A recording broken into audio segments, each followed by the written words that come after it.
Welcome back. You're watching Morning Live. The focus on this morning show has all been pre-budget speech talk and what we can expect from Nhlanhla Nene's budget speech come 2 o'clock today when it officially gets underway. Just a note, you can watch it live on channel 404 and on SABC 2. Many people asking what the implications will be for themselves, but then of course there's the implication on the confidence for investors and credit rating agencies. Let's check in with Ayanda and her panel. Once again, Ayanda, good morning to you.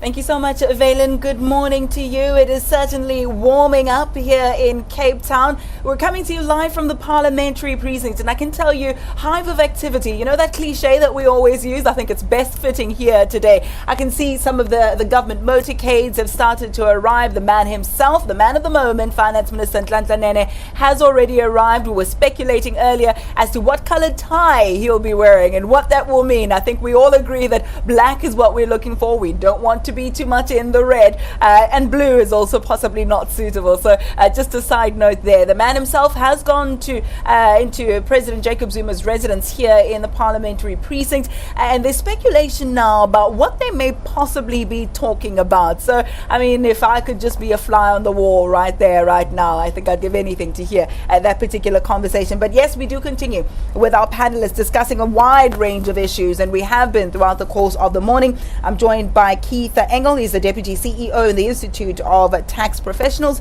And next to him is a lovely lady, Dutum Somi. She's the Chief Executive of Busara, Busara Leadership Partners, Strategic Advisors there. And also Bo Obongani Mbindwane joins us again, a businessman and mining analyst, just to continue to shed some light on what we can expect. Of course, this being an educated guess, we all don't know at the moment exactly what the minister will or will not say. But Bo, let's come back to you and speak about something that we couldn't finish off a little bit earlier because of time constraints. Windfall tax and the effect that will have on our exports related to the mining industry. No, it's a good point. You remember that the ANC published a report called Sims report that looked at mining. One of the key components of that report suggested that the way in which the mineral sector must be managed by government is to, one, increase the royalties levy, and two, to look at the windfall tax. So this has been carrying on in the corridors of policymakers for quite some time, with the gap of 12 billion rands that the government must find because of its deficit. One wonders whether the minister will look at that. We worry about that because, in fact, mining is the bedrock of industry in South Africa. It's not just mining. Mining is served by engineering and other sectors. And in fact, importantly, mining is the major earner of the US dollars we need in our country so that the balance of payments could look better than what they have been over the past years. Keith, let's bring you into the equation now and discuss something that I've been alluding to throughout the course of the morning but couldn't quite get round to it. The Davis Tax Committee, set up in 2013 to sort of review or take another look at the tax system in South Africa. Questions are being asked as to how much it will weigh in on today's budget speech. Your thoughts? Yeah.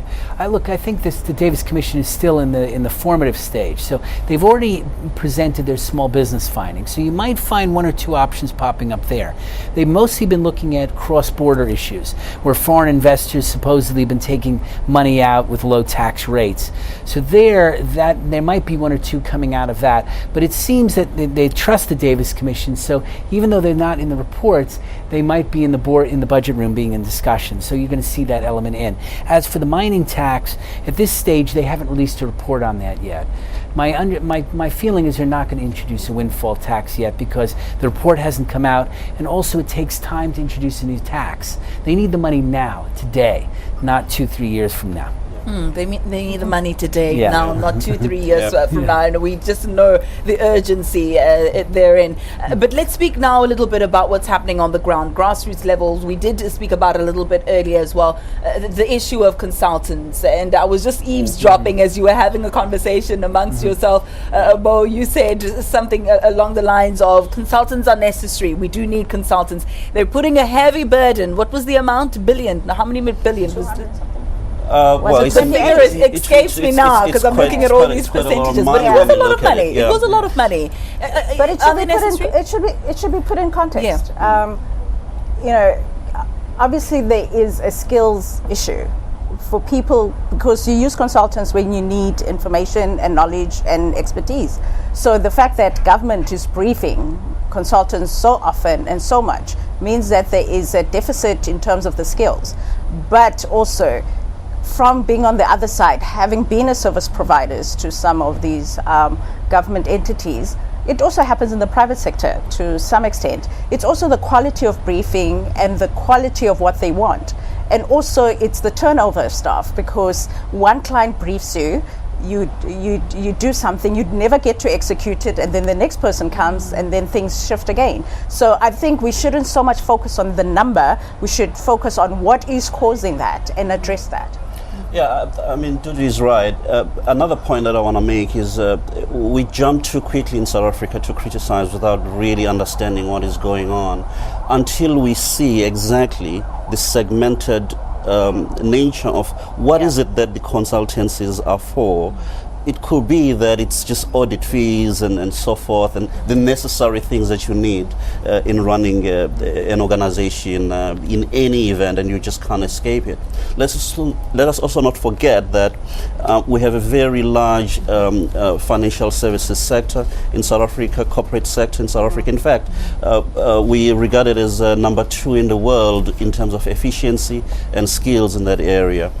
This helps government develop skills and so forth. So it's a two-way street. You can't cut it off. It generates, intellectual thinking capital outside of government, which is needed. So context is very.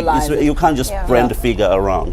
Keith, let's bring you into the fray. Social spending. We know we have quite a limited tax pool in South Africa, servicing social grants to recipients of over 16 million at the moment. Some saying that that's unsustainable. We need to grow the cake, as it were, so more people can participate meaningfully in the economy, so that we have a broader tax pool to draw from. No, absolutely. I think that's been our issue from the beginning. It's the Gini coefficient. It's the gap between rich and poor.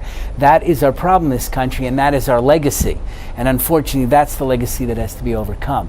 But when you're looking at the social spending, if you don't make that social spending and you leave the poor to basically starve, the price of that is going to be riots and revolution. Now, when you look at our rating agencies as a country, if you have that, that's going to be more damaging to the country than to just to keep paying what we're paying now.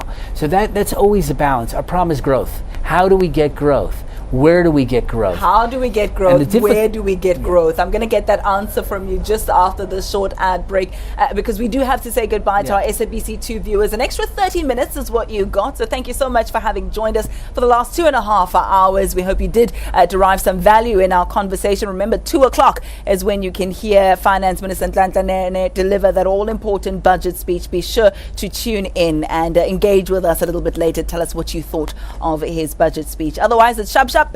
See you again tomorrow.